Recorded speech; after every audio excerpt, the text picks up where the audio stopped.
Banyak cowok sukses yang hidupnya hancur gara-gara jatuh cinta sama wanita dunia malam. Gua mau bahas topik yang sensitif tapi krusial banget buat keselamatan masa depan lu. Kita bakal bedah secara psikologis kenapa cewek-cewek yang kerja di dunia malam, entah itu LC, terapis pijat plus-plus, ani-ani atau sejenisnya, bisa gampang banget naklukin hati pria, bahkan pria yang dianggap baik-baik dan pintar sekalipun. Ini bukan soal mistis, ini murni permainan psikologi level tinggi, dan kalau lo nggak paham polanya, lo bisa jadi korban berikutnya. Ada alasan kuat kenapa banyak pria sukses, berpendidikan dan berkeluarga, tiba-tiba hancur berantakan hidupnya cuma karena satu wanita dari dunia ini. Mereka nggak pakai pelet bro, mereka pakai senjata yang jauh lebih mematikan. Manipulasi kebutuhan dasar manusia. Pertama, pahami teori dopamine loop dan instant validation. Pria baik-baik seringkali hidup dalam rutinitas yang membosankan dan jarang dapat apresiasi tulus. Saat pria ini masuk ke dunia malam, wanita-wanita ini dilatih untuk memberikan validation atau pengakuan instan. Mereka bakal tersenyum lebar, memuji ketampanan lo, ketajaman otak lo, atau kesuksesan lo dalam hitungan detik setelah bertemu.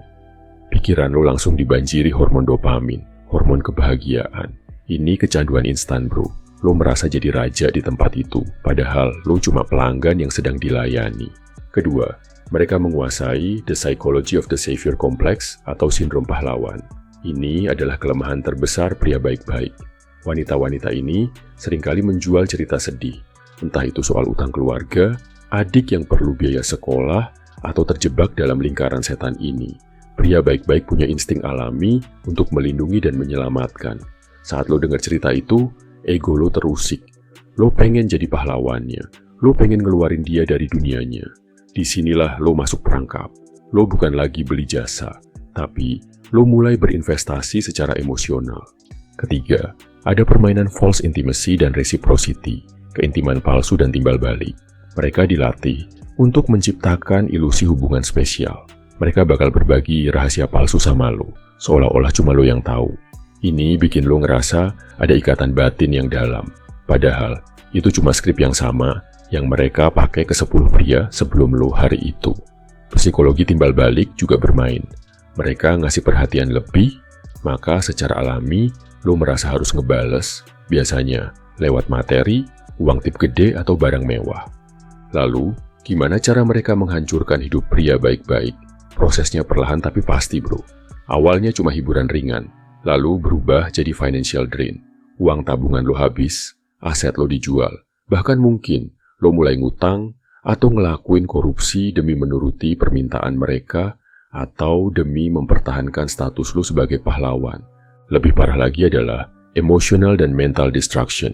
Lo bakal terisolasi dari circle pertemanan dan keluarga lo yang asli, karena mereka pasti bakal ngingetin lo, tapi lo bakal nganggep mereka musuh yang nggak paham cinta sejati lo. Lo hidup dalam delusi. Saat uang lo habis, ilusi cinta sejati itu bakal runtuh seketika. Wanita itu bakal pergi ke pria lain yang dompetnya lebih tebal, dan lo ditinggalin sendirian dalam keadaan hancur secara finansial, mental, dan sosial. Bro, dunia malam itu bisnis, dan lo adalah target pasarnya. Jangan pernah samakan layanan profesional dengan koneksi emosional yang tulus. Lindungi diri lo, lindungi aset lo, dan jangan biarkan ego pahlawan lo ngebawa lo ke jurang kehancuran. Sekarang, gue mau bahas lebih dalam tentang bahaya kalau lo sampai ketagihan jajan. Bro, apakah menurut lo open BO, bayar cewek buat enak-enak diranjang lebih bagus daripada jadi budak cinta, jadi badut, kecanduan JOLI, atau ngesim? Ini menarik. Disclaimer ya bro.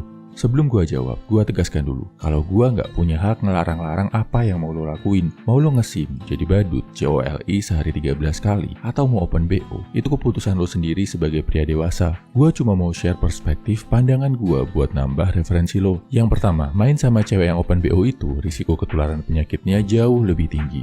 Berdasarkan studi dari Dr. Samir Zangvi tahun 2021, ada yang namanya sexual exposure, yang artinya risiko lo ketularan penyakit itu bukan cuma dari berapa banyak pasangan lo enak-enak, tapi juga dari berapa banyak pasangan enak-enak si cewek. Misal, cewek masih baru open BO sambilan seminggu 3 kali. Sebulan katakanlah dia dapat 10 tamu. Setahun berarti 120 tamu. Kebetulan dia masih baru banget, baru setahun terjun di dunia ini. Kalau lo enak-enak sama cewek ini, berarti lo punya faktor risiko ketularan penyakit dari 121 orang. Satu dari si cewek, ditambah 120 dari cowok tamu enak-enak si cewek sebelumnya. 120 orang bro, itu hitungannya kalau si cewek masih baru setahun open BO dan cuma terima 10 tamu sebulan. Gimana kalau lo main sama cewek yang ngejadiin hal ini sebagai kerjaan tetap? Misal, terima 3 tamu sehari, sebulan 50 tamu, setahun 600 tamu, dan dia udah kerja 3 tahun di bidang ini. Berarti faktor risikonya lo ketularan penyakit dari 1.801 orang.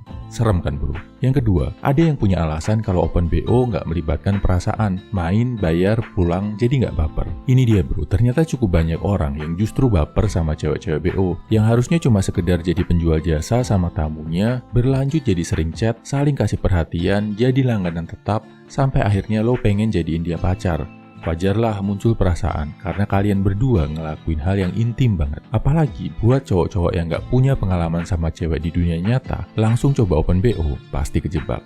Celakanya, cewek yang kerja di dunia BO ini jauh lebih jago mainin cowok daripada cewek biasa. Yang dimainin bukan cuma perasaan bro, tapi juga isi dompet dan kelangsungan hidup lo. Mereka jauh lebih jago bikin cowok baper karena jam terbangnya tinggi. Tahu titik-titik mana aja yang harus disentuh baik di badan maupun hati biar cowok terpikat. Ini ada hubungannya sama poin berikutnya, yaitu yang ketiga. Baper sama cewek BO itu jauh lebih berbahaya bro. Selain risiko penyakit, ada juga risiko finansial. Cewek-cewek ini udah biasa dapat uang dalam waktu singkat dengan kerjaan yang relatif gampang. Makanya, gaya hidupnya juga mewah banget. Hedon ngerasa nggak perlu nabung karena kalau perlu duit, tinggal cari tamu. Mereka juga lebih terbiasa mengabaikan standar moral, biasa lebih mudah bohong, berkhianat, bahkan menipu tanpa rasa bersalah. Kalau lo pacaran sama mereka, siap-siap aja keluar dana yang sangat besar dan kesabaran seluas samudra. Mungkin jauh lebih besar daripada kalau lo ngesim atau ngebucin. Karena cewek-cewek ini jelas nggak mau ngelepasin kerjaannya yang bergelimang uang, kecuali kalau lo sebagai pacar bisa ganti pemasukan bulanannya. Apa lo rela bro? Lihat pacar lo masih kerja kayak gitu, enak-enak sama orang lain. Oh ya, begitu mereka lihat lo kehabisan uang, siap-siap aja bro. Lo ditinggalin, cari ganti yang lebih tajir. Udah banyak cowok yang duitnya terkuras habis, asetnya hilang, ditinggal keluarganya karena ngebucin sama cewek BO. Jangan sampai lo kena bro. Yang keempat, ini bahaya banget. Lo jadi terbiasa berpikir kalau cewek bisa dibeli dengan uang, menganggap wanita sebagai objek pelampiasan nafsu yang akan selalu bilang ya selama lo kasih duit. Kalau ini udah kejadian, rasa kemanusiaan lo akan hilang bro. Lo akan jadi pria yang hatinya rusak, kerusakannya jauh lebih susah dibenerin daripada kerusakan karena patah hati atau ngebucin. Kesimpulannya, ini 4 risiko berbahaya open BO yang harus lo pahami bro. 1. Ada sexual risk exposure, risiko kena penyakit yang jauh lebih tinggi.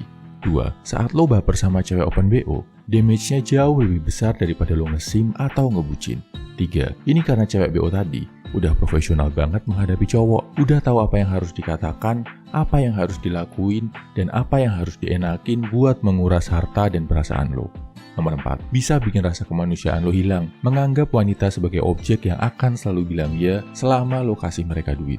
Nah, jadi kalau nggak boleh COLI, nggak boleh ngesim, nggak boleh open BO, cara gua melampiaskan hasrat gimana bro? Sekali lagi gua nggak ngelarang bro. Siapa gua ngelarang-larang lo yang udah dewasa? Yang penting lo pahami risiko plus minusnya dan lo paham cara minimalisir risikonya. Tapi gua sarankan, jangan jadi cowok yang takluk sama hasrat. Kalau lo masih single, biarin itu keluar sendiri lewat mimpi, wet dream, atau mimpi basah. Simpan hasrat lo, pakai sebagai energi ekstra yang bikin lo punya tenaga untuk olahraga, belajar, dan improve diri. Sampai nanti lo udah benar-benar siap ketemu pasangan berkualitas yang satu visi, yang menurut lo benar-benar layak menerima benih dari lo. Ini jauh lebih positif daripada lo cari-cari jalan pintas buat memuaskan hasrat. Kalau lo mau tahu cara ngebangun prinsip pria yang mahal, biar nggak gampang disetir sama tipu daya cewek toksik, lo wajib baca e-book Tipu Daya Cewek Toksik. E-book ini bakal bongkar tuntas semua taktik manipulasi mereka dan ngasih lo cara buat jadi pria yang punya radar tajam buat ngehindarin cewek-cewek kayak gini. Manfaatnya jelas. Lo bakal aman secara finansial, mental lo kuat, dan lo bakal dihormati sama wanita berkualitas. Karena lo nggak gampang diporotin atau dipermainkan perasaannya. Ambil e-booknya di link kolom komentar ya. Nggak usah pusingin soal harga. Lo bebas bayar semampunya aja, seikhlas hati lo. Jadikan ini investasi buat keselamatan masa depan lo bro. Salam My Video Man. Semangat bro!